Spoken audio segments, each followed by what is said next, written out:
Intro that was. No pressure now, huh? Right, going back to the question we just had. Hands up if you are runners or have clients that are runners. Hands up if you play sport. So technically we all run a little bit. The definition of what a runner is isn't necessarily how far you run or how quick you run. If you move quicker than you can walk, that's running, technically, okay? We're in that category. I know it's a scary word to be. I'm not a runner, I'm a jogger. I'm not a jogger, I'm a quick walker. But if we move at that pace and we find that enjoyment through movement, especially within the climate, we're on the edge of whether summer's coming or not, whether the humidity is here, whether we use the beach track. But this is what it's about today. And with running, with fitness, we understand data is key. We don't want to be killed by data. Data isn't the be all and end all, but with the access we have here, especially through techno gyms, especially what I've learned through using the techno gym equipment over the last few years. And a short intro on that, my introduction to techno gym has been over the years. I've been in Dubai now for 16 years. I've been running for, this is going to make me sound old now, about 28 years, trying to break records, run marathons. My first race was when I was 11 years old. That was a 10 kilometer. And then I ran my first marathon when I was 18 with my dad, trying to chase my dad. My dad made sure I was not winning that race, and he still holds me to it now. I still call him up. How did you do, son? Did you beat me? And I can see him behind the phone going like that. Yes, yes, he didn't beat me. But in terms of data and growth, this is what we need for our clients. We want to see that progress, whether it is reps, whether it is VO2 max, whether it is just simple rep counts. This is where, one of the first things I remember when I met Aaron, he broke down the word techno gym to tech gym. Techno gym is one of the profound brands, standout brands when it comes down to data feedback to progress your fitness, whether you are a home consumer or in the gym. It gives you that real time. And as a runner, yes, I love getting outside. I love the fresh air when it is here, getting some sunshine and getting out there and running further distances. But my recent experience with running on a treadmill, I attempted to break the Guinness World Record for the furthest run ever in 24 hours. 264 kilometers on a treadmill in 24 hours. That was the aim. I didn't quite succeed. Easy on the applause. But I did train for 7 months non-stop on a treadmill. I was lucky enough to get a techno gym skill run, which is one of the pieces of equipment you'll see outside. You will train today on a different piece of equipment. But I was on that for 7 months non-stop, about 200 to 250 kilometers per week on the treadmill. And in the beginning, that faux pas, especially you may get this from your clients, can I transition from treadmill to road? Can I transition from road to treadmill? Right now, the equipment that you will experience today, now Technogym have brought it to such a level par, I don't feel there's a difference. You can train on the treadmill. If you're going to train for a marathon, you can step on a treadmill, especially the Technogym run, and do that and step outside and achieve your goals with the biofeedback. And one positive about a treadmill, because people get scared about treadmills, it's boring. Is it the same? You get to work at a certain rate and get your data feedback in real time. When you're going out for a run, you've got inclines, you've got climate, you've got other factors that are coming in. When you're on a treadmill, especially on the equipment that we have on offer today, you will start to see differences. You can change your technique slightly. Now with running, there's lots of gimmicks, clowns, information overload, social media that says you need to run like this, you need to do it like this, or you can't. For me, running isn't like a golf swing. Running isn't like any other sport. We are individuals, we have different length legs, we have different strengths, different ergonomics within our body. It's not teaching the same thing for every single person to get the same outcome. When it comes to gait, when it comes to stride length, when it comes to power, when it comes to form, when it comes to plane form, whether it's transverse, whether it's frontal, everyone has that different dynamic. Same as many years ago, everyone taught each other, we all need to squat the same. Feet shoulder width, toes pointed forward. We understand that the pelvis, the hip bone, the femur is all completely different to the individual. And it's about compensating what each person's body can do and changing it slightly, working on their strengths, working on their weaknesses to make sure they perform the best that they can. And that is some of the outreach that we'll get from today's. We'll go through the agenda. Coming through. or we'll watch the video. Right, this is a little intro to the piece of equipment that we will be demonstrating today, and you will go and have some fun later on. Are we ready to run? Yes. Liars. Liars. Right, where's the video?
But you will learn this downstairs. Some of the master trainers will take you downstairs and you will learn this literally in motion, how your body reacts. Now again, going back to what I said before, with running, there's no right or wrong. So that classification are you a runner? Can I run?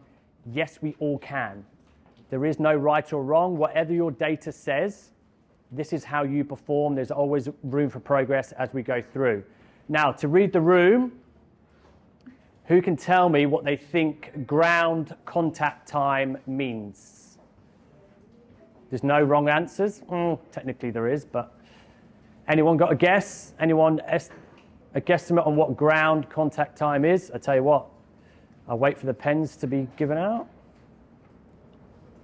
The amount of time that the foot touches the ground. Can you see my laptop? Have you been reading this laptop? Correct, yeah. So it's the amount of time your foot is in contact with the floor. So similar to like your plyometric workouts and stuff like that. Contact with the floor, technically within running, within most sports, we're going to see progress through resistance. And that contact to the floor is exactly what was said, the amount of time your foot is in contact with the ground in each stride. Now again, this will vary per athlete, per experience, body type, body weight, as we go through. Typically measured in milliseconds. Experienced runners have a lower ground contact times. There is a variance between sprinters and endurance athletes. Obviously, from a sprinter's perspective, they are high-powered. They are moving forward at a high velocity compared to those endurance runners. Now, again, this is an estimate. People work at different paces, different contact times, depending on how fast or how slow they are running. Within sprinters, it's 110 to 150 milliseconds. Endurance runners is between 170 to 400. You will, again, when you experience the run treadmill downstairs, you will feel this, you will see this biofeedback in real time. Again, there is no right or wrong. We don't have to work within these parameters. This is just a guidance. Depending how slow you're running, obviously your ground contact time is a little bit longer as you're running at speed. Essentially, we are moving forward. Running is the most efficient way to move forward over the ground. We want to limit that resistance, which is that ground contact time. We want to limit that resistance through overstriding, because essentially if we overstride, and we'll get that onto the next, if we're overstriding, we're more likely to heel strike. Essentially that is like driving with your handbrake on. And that resistance and that force goes through your structural bones as opposed to the elasticity, the reciprocal inhibition of your muscles that will power you forward. So this is where we just need to get a bit more efficient as we go. And again, when it comes down to altering your stride, understanding the efficiency of how your body performs at its peak, under fatigue and stuff like that, we tend not to, I personally say, we try not to change that while we're running. All of these improvements can come from your strength training through your posterior chain, making sure we have that flexibility, that mobility through the joints, making sure we are activating the right muscle fibers at the right time, making sure we are well balanced as we run. Trying to change your running stride while you're running almost is like a lot of people will change their running stride to look better on Instagram. Because no one wants to run like this on Instagram, everyone wants to run like this on Instagram. And again, that's almost the equivalent of riding a bike and trying to change the saddle on a bike or trying to change the handlebars while you're cycling. You will get hurt, you will get injured, you will fall off. And this is what people are tending to do. They're seeing these little hints on Instagram on how you should ride, push off the forefoot and stuff like this. Yes, that's great, but it doesn't necessarily work for everyone. And this is where that progress, those small incremental details, it's not different today, different tomorrow, but on this biofeedback, you will start to see those little teaching cues, especially for clients, especially for your classes. Change this slightly, you will see a difference. And once you start to implement that more consistently and it becomes efficient, it becomes routine, it becomes natural, you add that further detail on as you move forward. Flight time. Any guesses on flight time?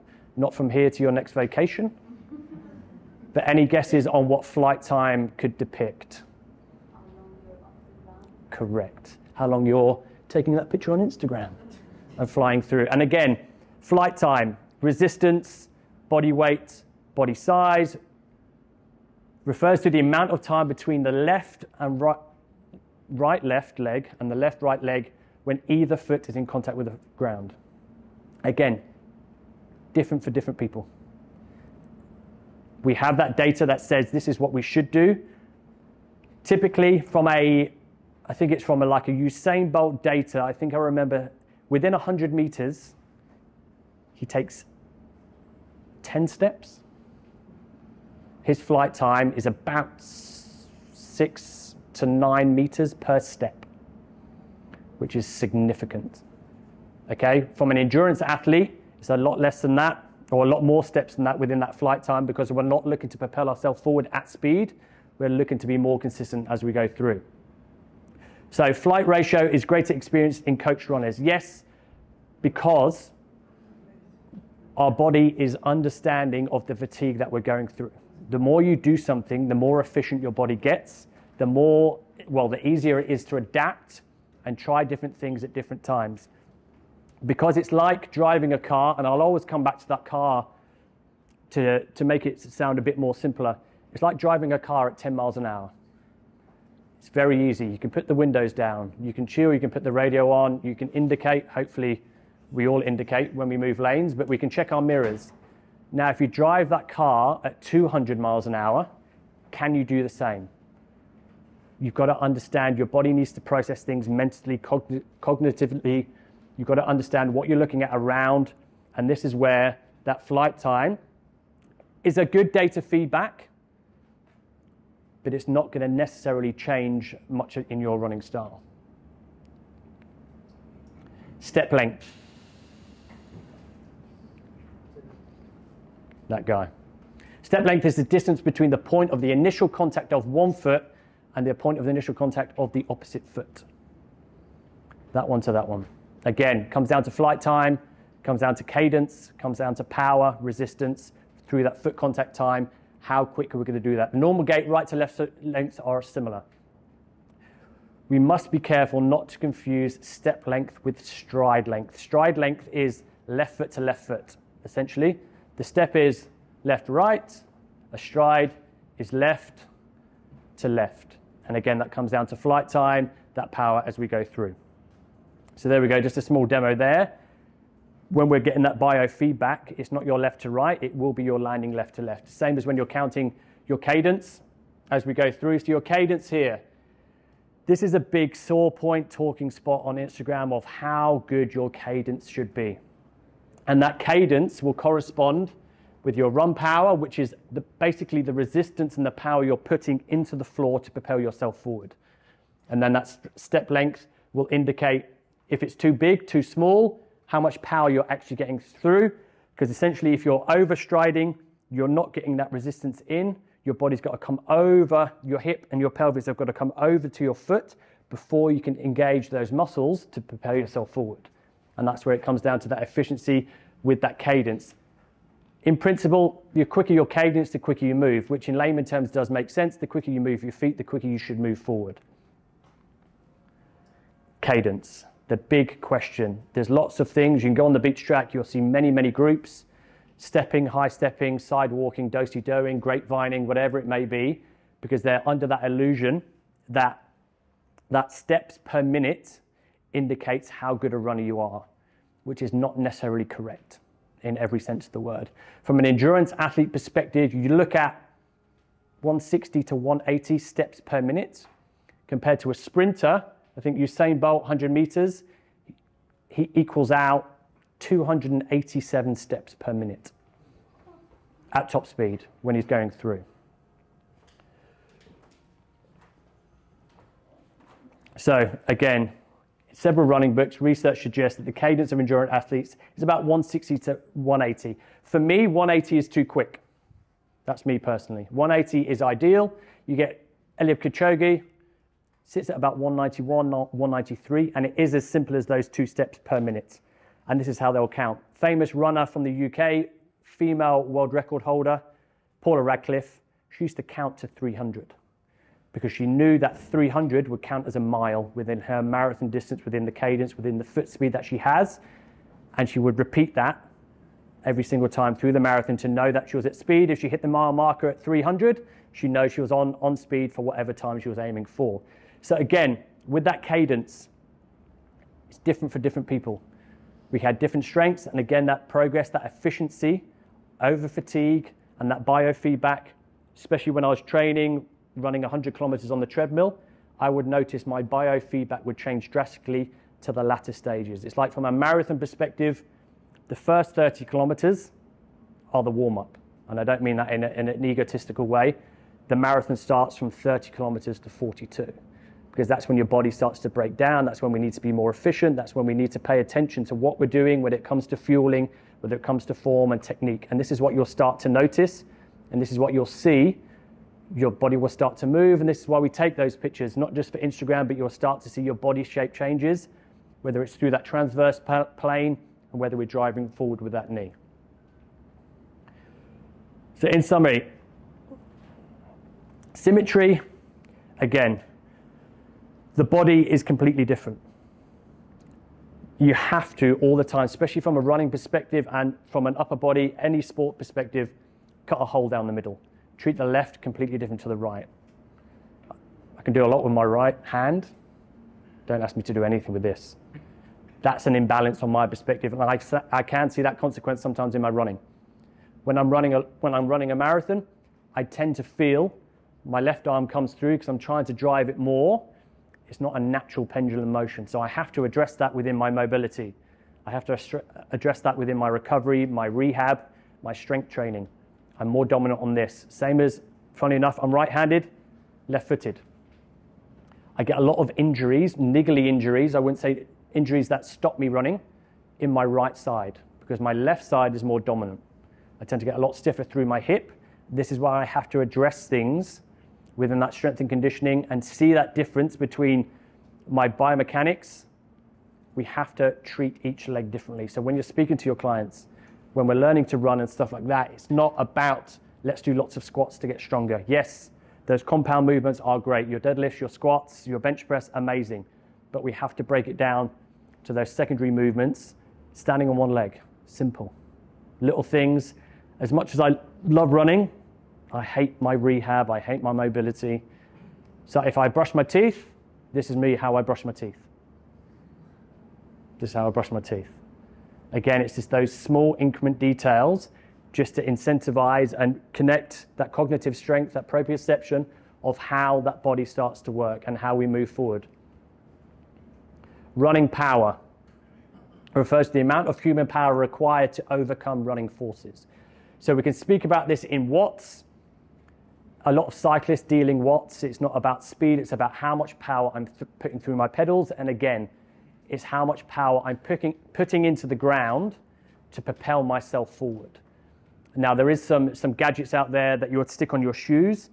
And I remember a friend of mine was running running a race, and he was training here in Dubai, and the weather was perfect, which most of the time it normally is.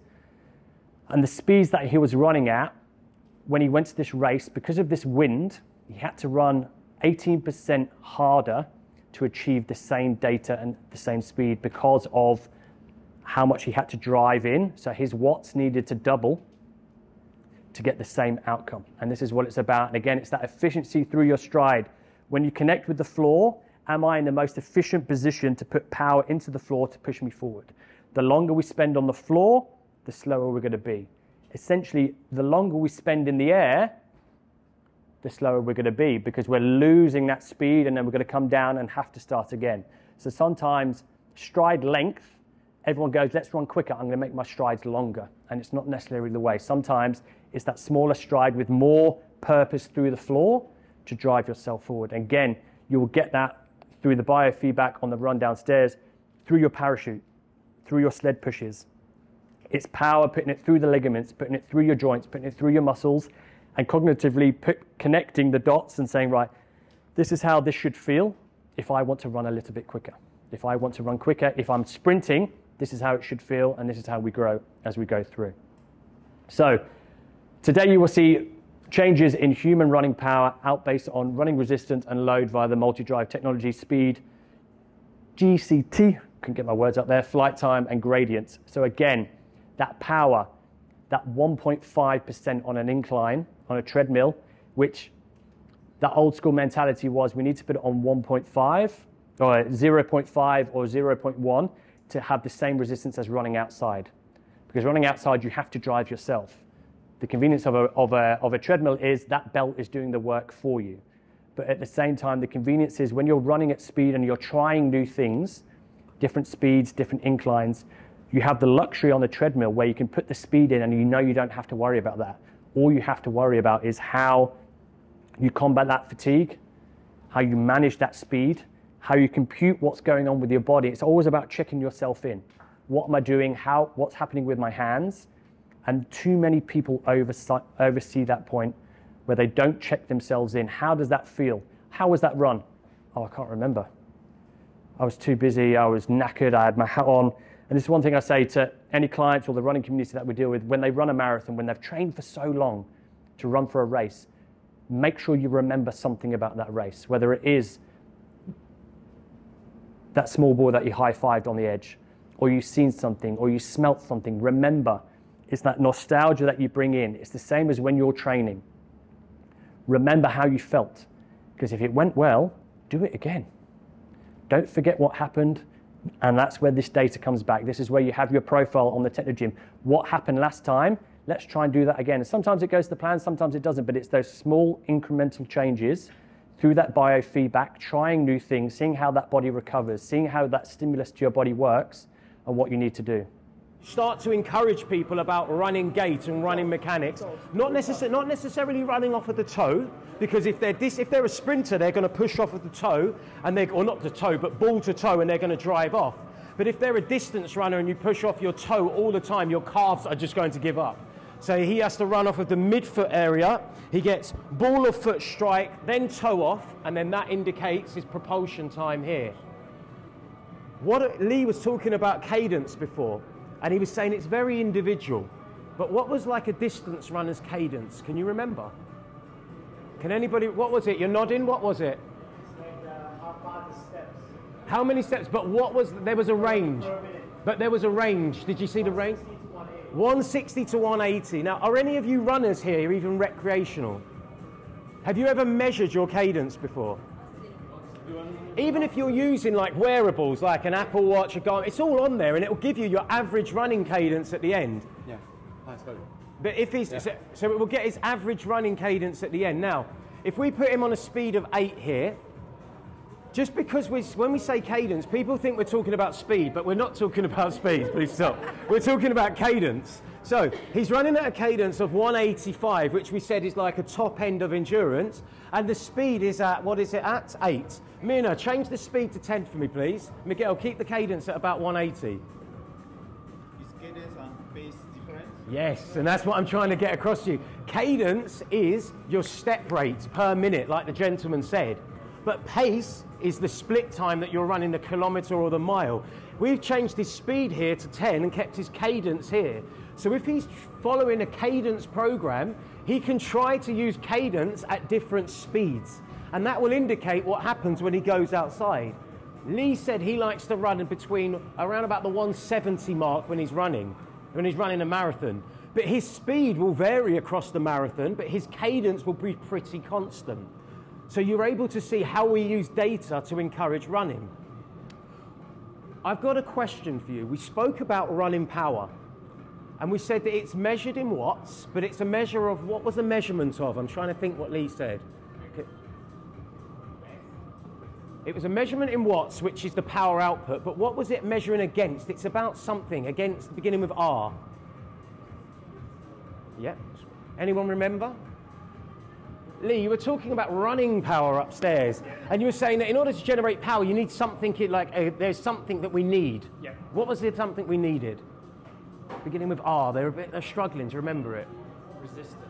Resistance. Now that resistance comes from the belt. Now this belt acts like it is one of the hardest surface belts, which is made to recreate the outdoors, like you were saying about the concrete. Not as hard as concrete, but a stiff surface.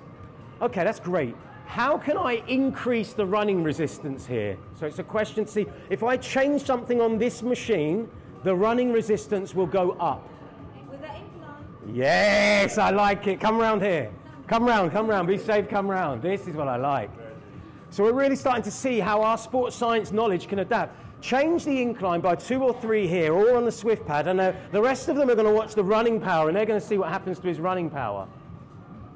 You can change it either here or... Yeah. Straight away his running power went up. So if I want to give somebody a power program, that then, because you asked about data and taking it, if I want to give them a power program, I might give them a 10-minute interval session. I'll look at their heels and then look at the running power as the data metric that I want. Not all clients need to know this, but as a trainer or a coach, I might want to know it. What other bits of data can we take? Oh! Are you okay? I need to be okay. I have Now- you next to me. I need to look good. It's the Instagram shot. You're going to get the Instagram shot. It's there. Now, I'm going to be kind to him and bring his speed down to 4 and let him walk it off, because I want you to try it. It's not about Miguel. Now, before I bring Miguel off, who had the question about running symmetry upstairs? I believe it was you, no? No? Somebody had a question about running symmetry. And I said, okay, for the running symmetry, can anybody see something here that you can give them as a guide to help them with symmetry if you were coaching?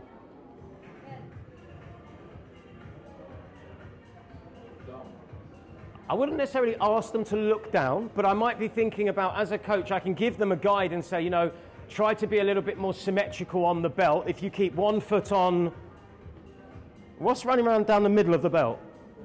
A line. So if I keep one foot on one side of the line and the other foot on the other side of the line, I can start to look. Now also, you've got, I call them cat's eyes, these little metrics that run through here. If he starts to run over to the right-hand side and veer, he's going to get a sense. So through his proprioceptors, he's going to get a sense, a bit like driving on the cat's eyes on the roads, telling him he's running over to the right, so he needs to address that and come over to the left.